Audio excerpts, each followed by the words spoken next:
And welcome to the HS Game Time Live Blitz. I'm Fernandez, and this, the big ticket KG, battling traffic. He's here on the show, and we are so pleased to be here at Adrenaline Athletic Training in Corona this week, Kyle. Very exciting. And basketball in full swing. You can see over here Cliff, the basketball coach at Adrenaline, getting the kids going. So we're going to talk basketball as well in just a moment. Yeah, it's packed here. I actually walked in today. I was like, wow, this is one of the busier days, you know. Spring's getting close. A lot of, kids want to, get out. It's warm. They want to really work on their game for the spring and summer. It's good to see them all out here. And just like us in the media, we have the part of the year where we have the crossover of the seasons where, basketball bleeds into baseball and softball. So we've got softball on one end, we've got basketball right here. So kind of get a little bit of everything here at Adrenaline Athletic Training. Weightlifters over there, maybe for track, doing the shot put in the discus. It could be, or maybe it's just for guys like us, just want to pump some iron over there. But Leonard Russell's going to be here. He was wandering around here, very busy guy, but he wants to talk about his the football camps going on for Adrenaline Athletic Training. So we'll get him on the show a little bit later. And then Jeff Parenti, one of our basketball writers, will join us as we break down who's left in the state basketball playoffs. And Kyle, that's where we will start right now. And let's go in Division I. Those are the games tonight, Wednesday night. Centennial and King still alive. First things first, they got to win tonight, but they could see each other in the second round. Yeah, and you really talk about the Big Eight and how good of a league it was this year. Seeing King reach, the Division 1A final and winning it pretty handily, and then getting a berth into the state playoffs. Centennial getting into the open division, winning an open division game, getting an automatic berth. Just shows how deep the Big Eight was. King was the fourth place team in the Big Eight. Roosevelt won their first round playoff game. Corona was upset, but all in all, that's a really deep league, and we knew that at the time. Now that the season's over, you can't help but just be impressed. It'll be interesting to see if these two meet up again. That said, not going to be easy matchups in the first round. You're talking about state playoffs, Division I. Every opponent you're playing is, one of the top 20 teams really in the state of California, being here in the South region. So for all these games, I don't really think there's any upset, really. Yeah. Anyone can win these games. So both King and Centennial are at home. That should help. But it's not a guarantee. You've got King, right? And I've got King. Fairfax, is that? Yes, is that right? Fairfax. Okay. So it's one of those things where there's so many good players on the court all at once. Anything can happen. I expect all these to be close games, and like I said, it's hard to say in almost any matchup there's a clear favorite. You go up the bracket to Mater Dei playing St. Augustine. Well, St. Augustine's the defending Division III state champ. They've got, a guy named Trey Kell going to San Diego State, a top 10 program. So, even the 16 seed is loaded. It's a good team, yeah. So King's got Fairfax. Centennial's taking on Bullard of Fresno in the other Division I game. And I looked on Bullard's schedule. They actually lost to the Rancho Verde earlier in the season, 64-53 the day after Christmas. So I don't know if you want to use that as a barometer of how good Bullard might actually be. They lost in the Central Section Championship game.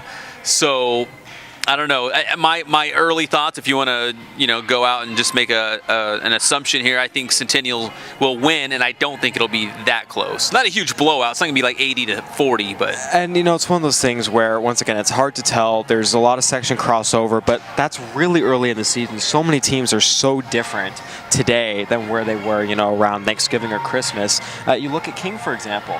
For a while there, they had the look of a team that was going to be one and done in the playoffs, but they got hot at the right time, they peaked at the right time, and now they're not only the CIF Southern Section Division 1A champion, they're hosting a home playoff game in Division I in state. As recently as a month ago, that would have been crazy talk. Yeah. We just saw some video of the Wolves just shortly after winning their CIF Division 1A title at the Honda Center against Villa Park this past Saturday, and then also some of the pictures from the press enterprise that we saw as the Wolves were hoisting that CIF plaque as the champions. And you said it, Kyle, these teams are a lot different than maybe what we saw at those holiday tournament times. And is there a hotter team than King? They really just came on strong. You said fourth place in the Big Eight, but is there a better team playing right now? Yeah, their name is Mater Dei Monarchs. They're 31-0. They had to hold on against Chino Hills, but Mater Dei's Mater Dei. They're always going to be there. They're the top seed in the open division. You move down to Division I, It's hard to tell. There's so many teams that we just don't know anything about. You look at teams, you mentioned these Fresno Bullards, the LA Fairfaxes, Mayfairs, Torrey Pines. I mean, there's so many teams from so many different areas, and it's hard to really tell, oh, this team is clearly the hottest or clearly the best, because they're all hot and they're all good. If they weren't, they wouldn't be in state.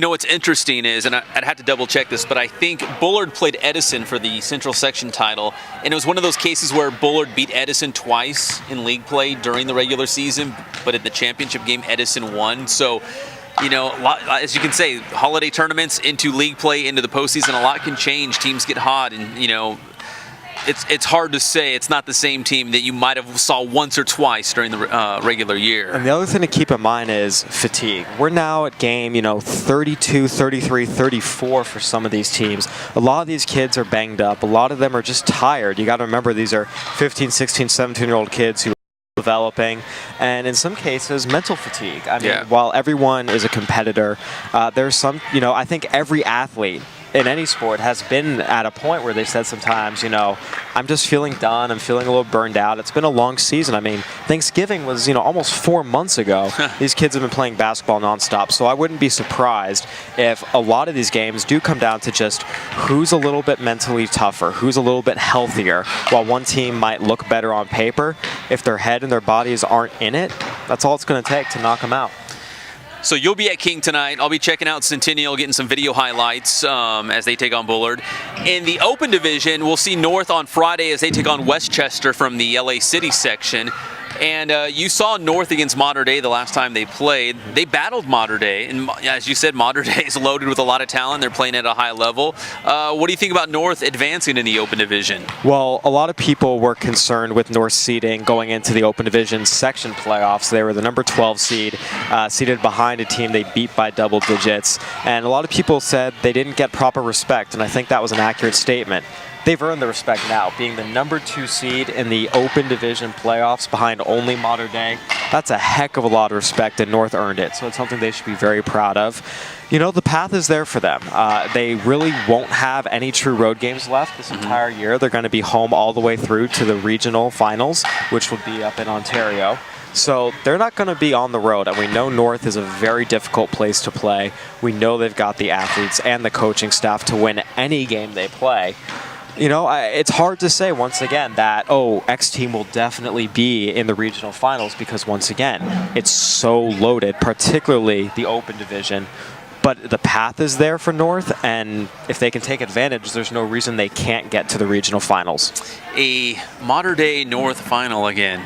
I think the Huskies want another crack at the Monarchs? I don't think anyone really wants a crack at the Monarchs. Coach Mike Barty had a funny quote where he said, I'm not saying I want to play them again. He was careful to say, yes. I mean, anytime you lose to someone, you want another shot, especially when you consider North. It was a 2-point deficit at the end of the third quarter, and they had a lead midway through the third. So, I think there's definitely going to be some kids in that locker room who want to get that matchup again and prove that they can outdo Mater Dei.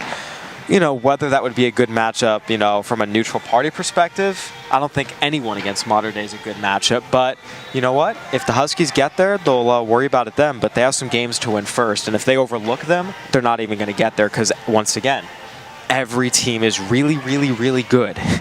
What's funny, we're both on Twitter.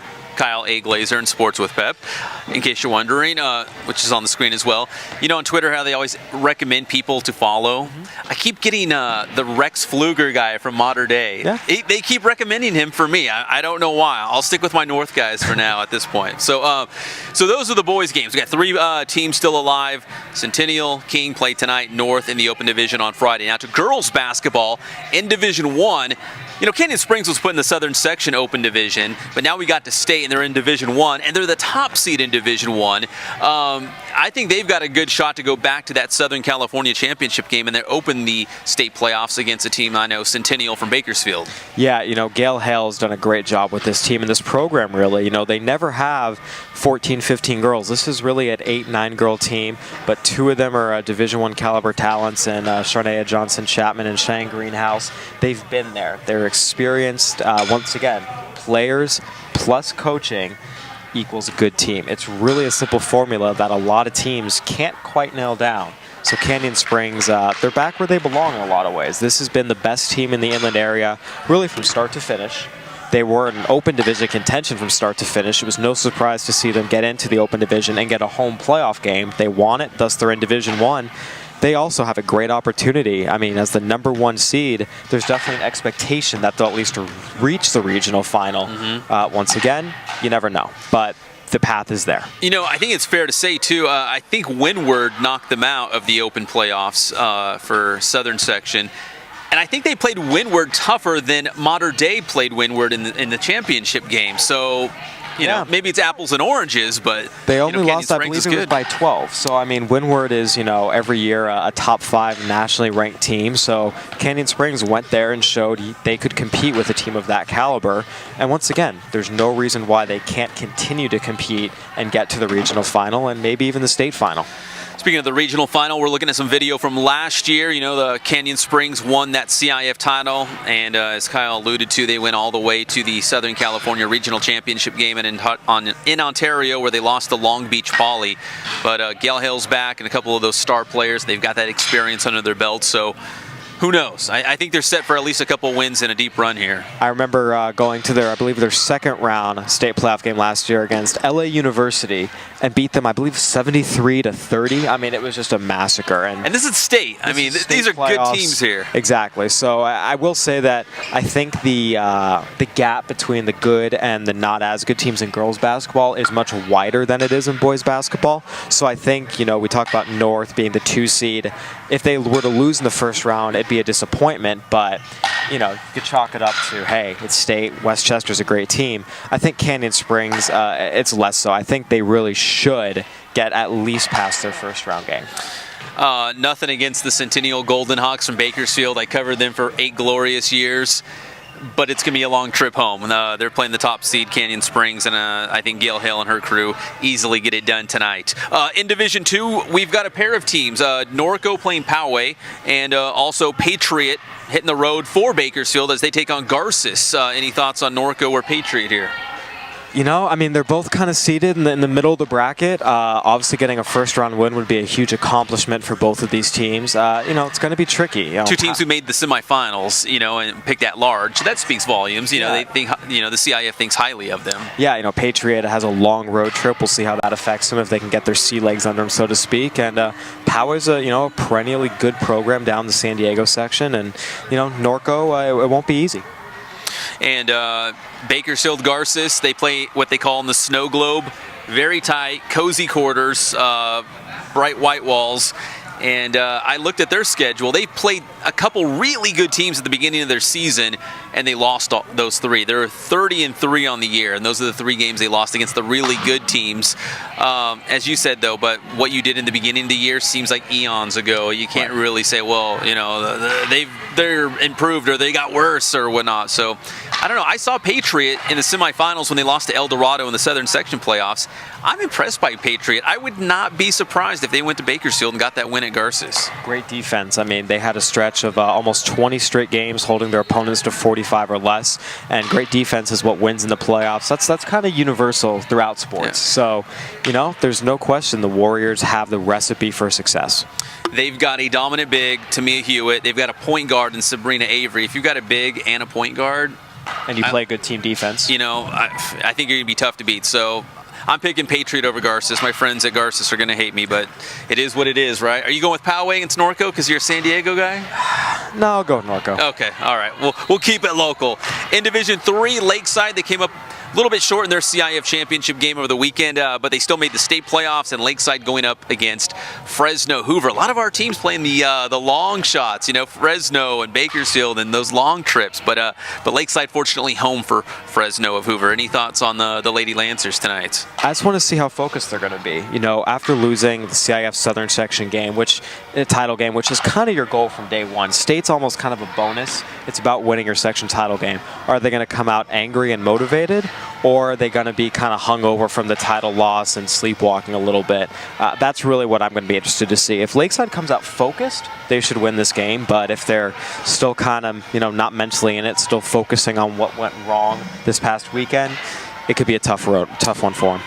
Good point. And our last girls basketball team, we have a total of 5, is Aquinas in Division 5, playing on the road at Horizon Christian in San Diego. So those are our 5 local teams.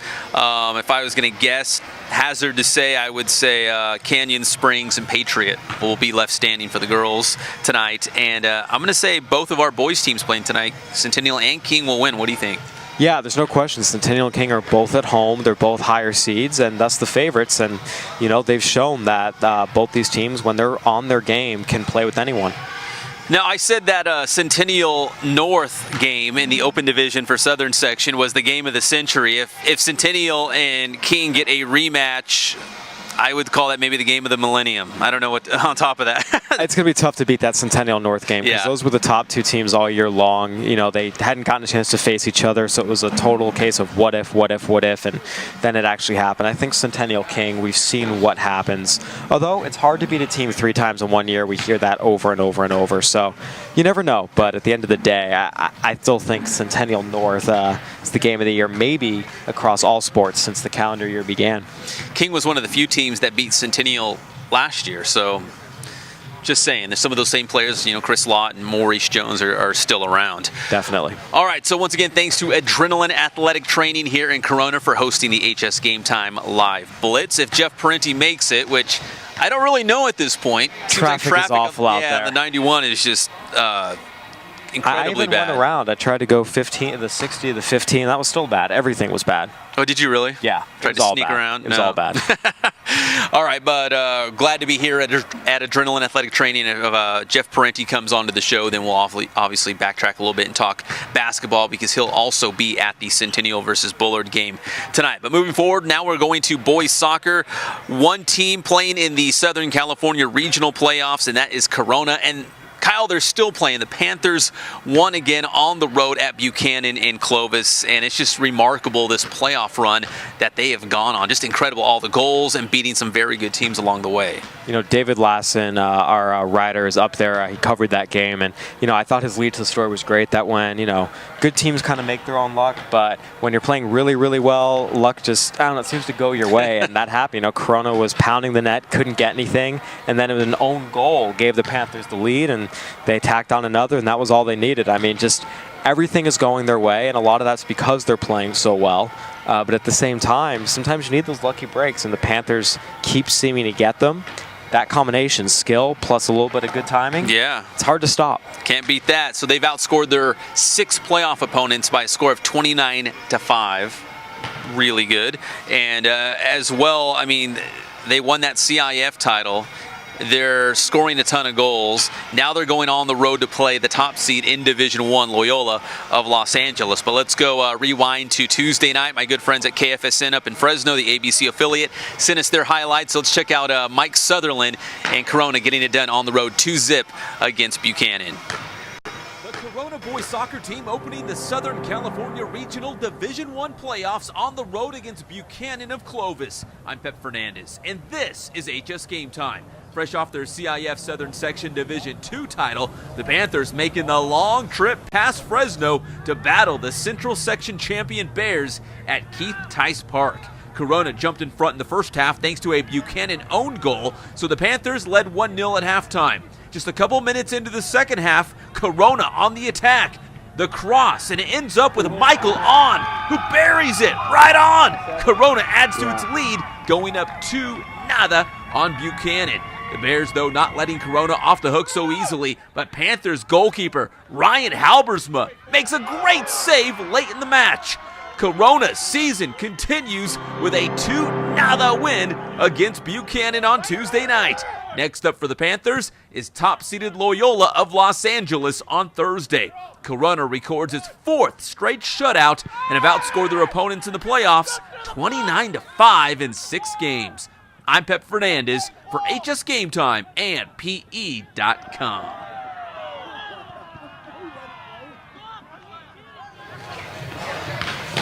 So there you go, Corona 2-0 on the road up at Buchanan of Clovis. So good to see the Panthers moving on. and as a reward, they get Loyola of Los Angeles, the top seed. But at this point, throw the seedings out the window. Corona is just on this incredible roll. I don't care who they play. Maybe they play the modern-day basketball team. I don't know. They'd probably still beat them at this point. But good luck to Mike Sutherland and the Panthers moving forward. Yeah, and this is really what you want. You want a chance to show you can beat the #1 team when you're playing this well. You talk about some of those other teams going back to basketball who are going into the state playoffs coming off a loss, like most of these teams are, because there's only a couple champions. Corona, on the other hand, they've been winning. There's no breaks in there, so they're really rolling, and that's where you want to be when you have to face the #1 overall seed.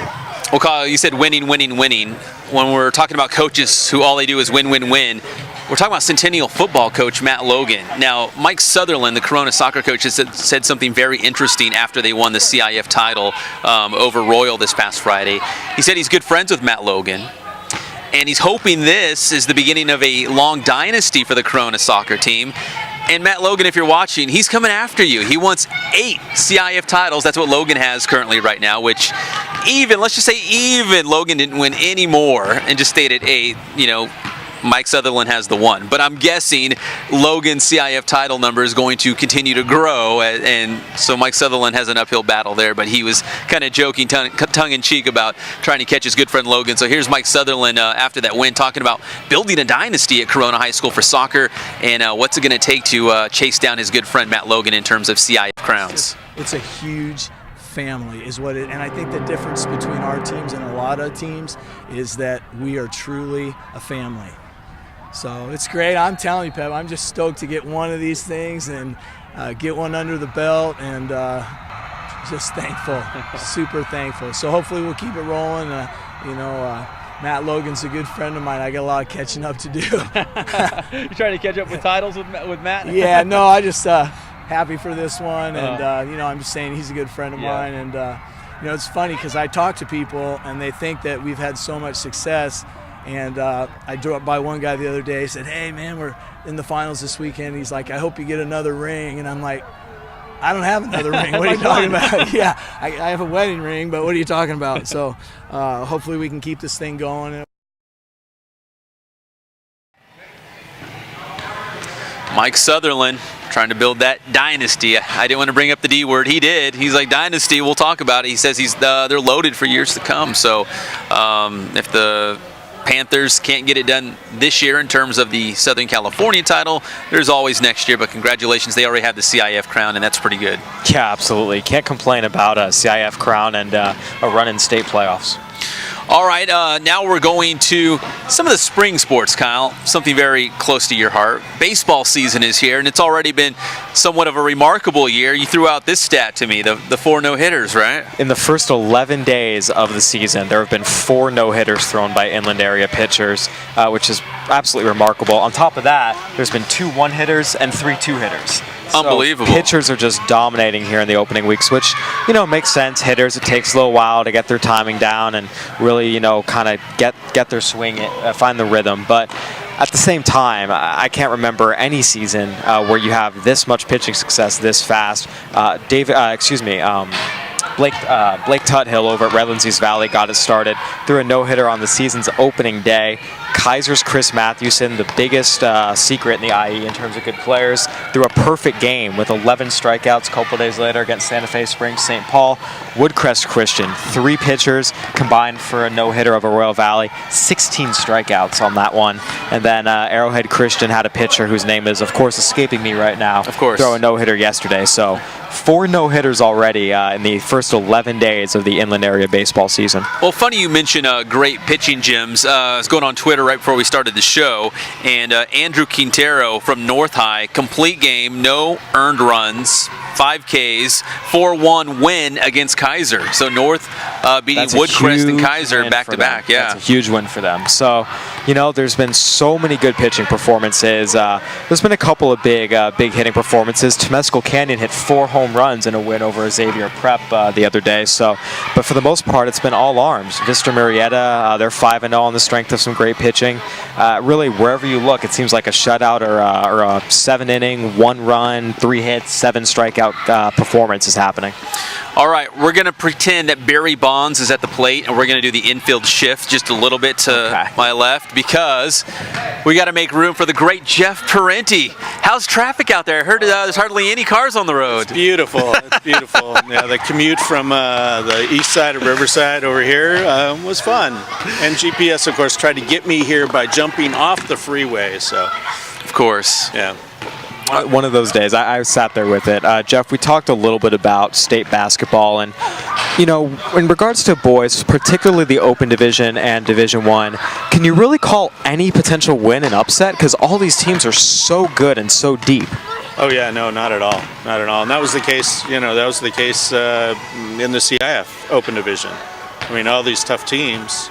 I mean, it's difficult for these great teams to, you know, to go into this and then get knocked off. And like Centennial got knocked, they haven't played in 2 weeks. You know, they lost by 2 points and they've been sitting around for 2 weeks waiting to play.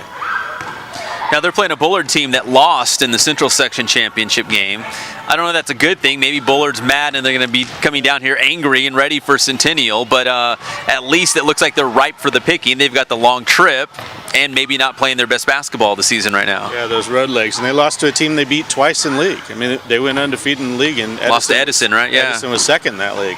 You know, and another team that they played is Central, who played in the Centennial tournament in November. Centennial beat them by 30. And Bullard split with them. They beat them in the semifinals of the Central Section to get to the final to play Edison. But in terms that could be telling. Yeah. Well, and Rancho Verde has a win over Bullard. You know, the thing for me, though, is all these games we're talking about games that took place around Thanksgiving, Christmas. It's been 3 months. How much can you really look at those games that happen? I mean, I mentioned to Pep, only a month ago, if you said King is going to have a home game in Division I state playoffs, you'd have been laughed out of the room. So, I mean, just so much can change in a month, let alone 4 months. Yeah, absolutely. Absolutely. Teams come together or fall apart. You know, people get hurt. Yeah, definitely a lot can change. So I don't know. I mean, I guess from a coaching standpoint, you would look at it and say, okay, you know, we see what we did against this team, and we see what Bullard did against this team, you know, and so at least I get a little bit of a sense. And they played, I don't know all the parts and pieces that were there when they played a year ago in the Westlake tournament, I believe. So it was December of 2012, and Centennial won that game, but it was a close game. Hey, Jeff, we're going to take a look at some video that you shot from King's CIF title championship at the Honda Center just moments after beating Villa Park. What do you think the Wolves are doing very well right now, and what do they have to continue to do well, especially tonight, to set up that possible matchup with Centennial in the second round? Well, they got production across the floor. Both of the freshmen, Robinson and Mitchell, combined for 20-20. You know, Lott was big in the first half, and Jones was Maurice the Beast in the second half with all 17 of his points. They did a lot of smart things defensively, and they rebounded across the floor. What was that they did that was able, they didn't shut down Lamont Tyler, but they were able to neutralize him and keep it enough of a situation where they were able to outdo anything he did? Well, and this is something that Coach Tim Sweeney talked about after the game, was their strategy. They really didn't try to neutralize him. I mean, he was 12 of 24, so he got a lot of shots. But what they did is they got length in the passing lanes, and they took away all the other spots. I mean, one of the things Sweeney talked about after that game was he saw what a great passer that Tyler is, being so big and huge, and he can't put the ball on the floor, so he can turn and shoot or he can pass. And they'll spot up their shooters, and he'll catch it and turn, you know, and pass, and they get a lot of shots on the perimeter. That's something that King took away from them by taking away the passing lanes, by playing off-ball defense. They put Jordan Robinson behind him, and they dropped Mitchell down occasionally off of Luke Selway to help out a little bit. But they did a great job defensively and just taking away the passing lanes. Because you saw Lamont Tyler against Temecula Valley in the previous round, and what King did and what the Golden Bears did differed defensively? Yeah, as I think about it, the Golden Bears basically tried to play him straight up with Xavier Harris, who got in foul trouble, and then they brought in, and then they had smaller guys that they had to put up against him. But they weren't defending as well on the perimeter. And David Olson got off, Luke Selway got off. And the other thing that Villa Park did against Temecula Valley that King did not allow is the long rebounds. Villa Park got a lot of long rebounds with C.J. Thomas and Selway, both those guys. And that was something that neither of those guys did in that game against King. So. And, it's funny you mentioned that, because as I'm thinking about a potential matchup with Centennial, you talk about, Deontay North he's obviously not as tall as Lamont Tyler, but he also can drive, he can dish, he can put the ball on the floor, he can do a little bit of everything. And their guards, it's not uncommon. I've had Bearfield pull down, 8 rebounds to get those long rebounds. So that's a strategy that, they can use going forward. Yeah. Yeah, I don't know. I don't remember exactly what the bracket is. If Centennial would end up playing. Yeah, Centennial and King, if they both win tonight, it's not Villa Park, right? No. It's just Centennial would play King on Saturday. So it's one of those. It'll be interesting to see, in terms of. But King can use a similar strategy against Centennial. Take away the long rebounds. Maybe do what they can to stop Deontay North from passing in the post. Yeah, that'd be interesting, considering that Centennial's beat them both times, and they know each other very well. But, Centennial's coming off this down period, and King is playing its best basketball of the year. So it's always hard. They say it's always hard to beat a team 3 times. So as Bullard can attest, having lost to Edison in the Central Section final. Yeah, absolutely. Yeah, that'll be an interesting game for sure. Now, hold on. I pulled up the Fairfax roster. They've got a couple 6'6", 6'7" guys. Kyle, their tallest guy is this guy. I'm going to have you say his name. Oh, boy. Go ahead. Olesamika Nawaichi. Bless you. Nawachi. Bless you. Olesamika Nawachi. That's going to be really fun to type tonight. Yeah, so get ready for that name. So, they got some size. That guy's 6'7". They've got a couple guys 6'6". That's the other thing. King's bigs aren't all that big, no, 6'4", but they play big. 6'5". Yeah. So, but they play big. And they know how to defend against bigger guys, as we saw. Yeah. And as Sweeney talked about after that game, just the emergence of Jordan Robinson, and just how where Matt Mitchell has kind of been a guy that is assimilated into the high school game from day one. Robinson, it sounds like it's taken him some time, but now he's right there, and he was fantastic on both ends of the floor on Saturday. Now, Jeff, you've studied these brackets and seen who are some teams maybe out of the area that you think could surprise. I'm kind of on the I like Lakewood Mayfair down in Division I. I think they could do a little bit of damage. And I think St. Augustine, they have a tough matchup with Mater Dei, but I think if everyone's sleeping on them, they're making a grave mistake. What do you think overall? St. Augustine, I know, is really tough. La Costa Canyon, I saw La Costa Canyon in the Fallbrook tournament, and they just absolutely annihilated Elsinore. And we almost had a La Costa Canyon Temecula Valley matchup, but Elsinore pulled the upset in the semifinal and beat Temecula Valley. But La Costa Canyon, when they're on, they're really, really good. My old high school rival. Yeah, no, and they are, and that I even saw them a little bit this year, and that's a team that, especially when they start shooting from three range, Tommy McCarthy is a great guard with a number of offers. I mean, when they're hitting their threes, they're going to be darn near impossible to beat. Yeah, and Twombly, I forget his first name. Twombly, which sounds kind of funny to say. He's a junior. Yeah. Isn't McCarthy a junior? McCarthy's It's a very young but extremely talented team. Yeah. So look out for those San Diego section teams. Take it from 2 San Diego born and bred guys. Hey, and Jeff, before we let you go, let's talk about North in the Open Division. They play on Friday against Westchester. What are you expecting? What are you hoping to see from the Huskies on Friday? North, I would say more of the same. I mean, they've lost one game all year, and it's the only undefeated team in this state, right? Yeah. This is Mater Dei on the road at Mater Dei. So I would say more of the same from North. And I would say the Huskies are probably hungrier than ever, having finally tasted defeat for the first time since, a year ago in the state tournament, right? Absolutely. All right, well, Jeff, we'll let you hit the road because it may take you an hour to get from here in Corona to Centennial High School, which is just down the road. But we appreciate you stopping by and enjoy the game tonight, Jeff. All right, so once again, it's Centennial at home for Bullard. King at home for Fairfax, and North with Westchester from Los Angeles on Friday in open division. And I'll be at that one. The North game? Yeah. I might have to shoot some video of that one. We haven't got a lot of North on video, so. Got them a little earlier in the year, but yeah, no, I mean, it's going to be a good one. Westchester, it's going to be two great coaches. Mike Barty and Ed Azam are two of the winningest coaches in state history, so it'll be fun to see, I don't know, almost 900 combined wins, I think. Amazing. Some legendary figures absolutely in that gym on Friday. Now, I know you're probably biting at the bit. You want to get back to baseball, and that's where we're going right now after we broke down all that basketball. You saw a great baseball game yesterday between Corona and Orange Lutheran. Yeah, Orange Lutheran was ranked as the number 26 team in the nation entering the season, number 39 going into the game, and Corona first win of the season against them, and it was really good to see the Panthers pull out a win.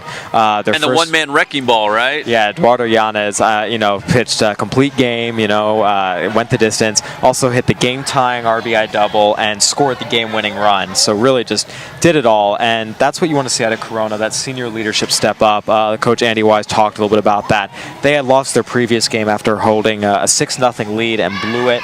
The game before, they were only down 3-2 and let it slip away in the late innings. So for them to go up 3-1 and then hold it, defensively, and also to get that insurance run in the 6th, John Gonzalez with an RBI double.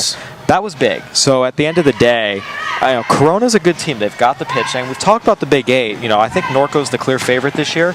But after that, Santiago, Corona, Roosevelt, these are all teams that have a lot of good players. King is off to a 4-0 start. It's going to be interesting. I mean, 2 through 6. A lot of talent. 2 through 6. You can almost pull out of a hat. Anyone's guess is as good as mine.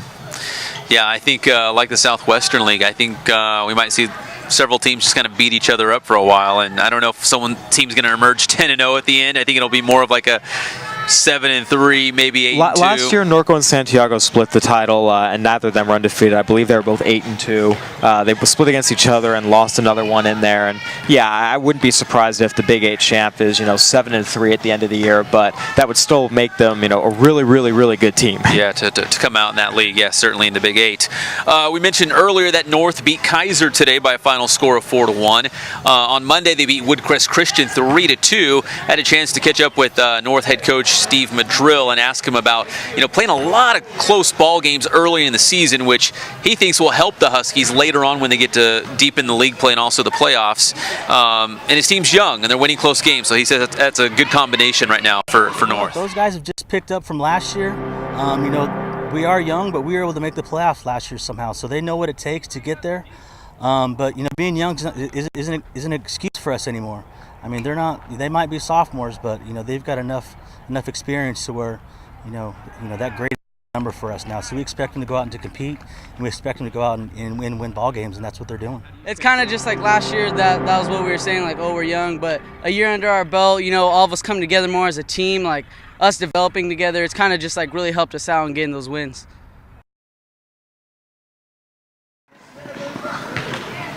So North, young, but off to a great start. So congrats to Steve Madrill. See if they'll keep it going. They open league play, I believe, against the Rancho Verde. Is it this Friday or next week? Honestly, it's I'm so focused on basketball playoffs, so just getting through this week, I'm not sure. I think it's like next Tuesday or Wednesday, something like that, yeah. The Inland Valley League is going to be interesting. Almost every team is starting, 4 or 5, underclassmen. North is, I think, the class of the league. I think Arlington will be in the race. Riverside Poly's the defending league champ. We haven't seen them play any really good teams yet, but as the schedule gets tougher, we'll have a better idea of their level. But I would not be surprised to see the Bears in the race at all. It'll be a good one down in the Inland Valley League. All right, now to a couple teams from, one, the Mountain Pass, and two, the Citrus Belt League. Tahquitz played Yucaipa in a great all-local matchup last week, and I know you think very highly of Tahquitz, and they showed it. They played very well against Yucaipa. At the beginning of the year, I kind of had Tahquitz. I was debating putting him in my preseason top 10. I ended up slotting them in the others considered, kind of a 11. And their coach Ron Savage mentioned that. Yeah, and he's a great coach. Tahquitz is right there, and then they go out and beat Yucaipa. But the real big one was beating Bonita out of Laverne. Now, Bonita is one of the very best programs in the state of California. We're talking 30-win seasons, MLB draft picks, college, All-Americans, out the wazoo. I mean, it's insane what this program produces year in and year out. Tahquitz went in and bashed them. I mean, I think it was 16-5. Bonita is known for its pitching, and for Tockwitz to go and do that right after beating Ukaipa, there's a reason I elevated them to number 4 in my rankings this week. Man, catapulted to the top. I mean, those 2 wins are honestly, the Bonita win was jaw-dropping. I saw that and went, oh my gosh. I mean, so Tockwitz right now, it's still early. A lot of things can happen, but the Titans are one of the best teams in the area right now based off of what they've done. They're in the semifinals of the Dix preseason tournament, playing Covina Northview tonight. I mean, it's kind of crazy to think, you looked at that tournament, you had Rancho Cucamonga, you had Bonita, you had Northview, you had a lot of really good teams, and while you knew Tockwitz to be competitive, to think that they'd be in the semis while Bonita and Rancho Cucamonga are not, I mean, that's really, really impressive. Yeah, the coach for Tockwitz, Ron Savage, he said after that game against Ukaipa, he's like, yeah, you guys had Ukaipa number 6, and we were listed as... I actually had him 7, by the way. Was it 7? Yeah, okay. 7. So, but he was, he clearly reads the Press Enterprise, and he knew exactly what the rankings were, and he's probably pleased to see them higher. All the rankings are meritocracy. You want to move up, win some games, and Tockwitz did. They won 2 great games, and they got bumped up to number 4, and you won't find anyone who says that's where they shouldn't be. You could probably argue for them to be higher, even. Now, Tockwitz in that game against Ukaipa got a great effort from Jesse Garcia at the plate and also on the mound. They beat Ukaipa, the T-Birds, 6-4. As you mentioned, great win for Tockwitz early on in the season. Meanwhile, Ukaipa, 9 walks, a couple wild pitches that led to runs, kind of shot themselves in the foot, their own worst enemy. So here's the 2 head coaches from those 2 teams. Tockwitz excited about where they're going, and Ukaipa addressing the areas that they need to clean up as they move forward. So far, I like what I see from our team. I told them after the game that they can enjoy the victory until the clock strikes midnight. And if they come to the field tomorrow thinking that they're important, that we're not sending the right message. But where we're at right now, with a win against Ukaipa today, I really like what I see from this club.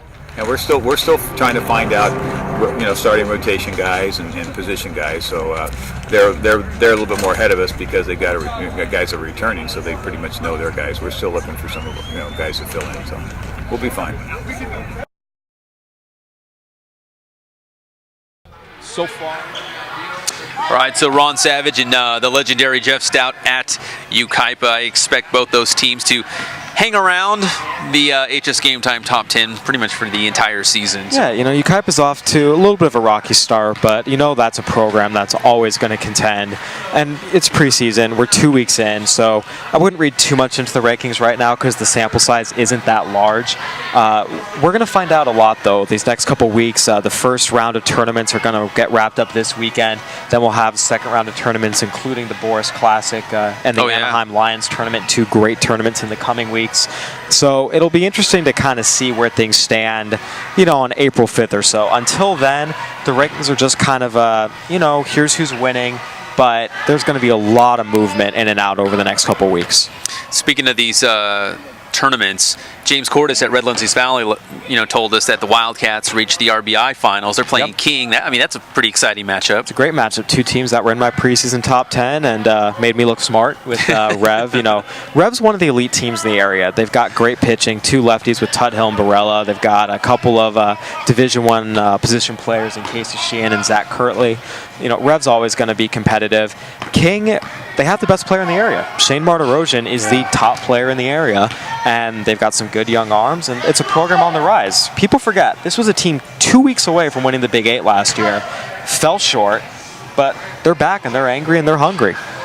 So get ready for a lot of baseball coverage here on HS Game Time, as well as in the Press Enterprise newspaper. But for tonight, it's all basketball. Kyle's headed to King High School as the Wolves take on Fairfax, and I'll be out at Centennial as they host Bullard from Fresno. Big thanks to everyone here at Adrenaline Athletic Training for hosting the Blitz. We really appreciate it, as well as our basketball beat writer and hoops guru, Jeff Parenti, for stopping by. We'll do it again next Wednesday, right here on the Blitz.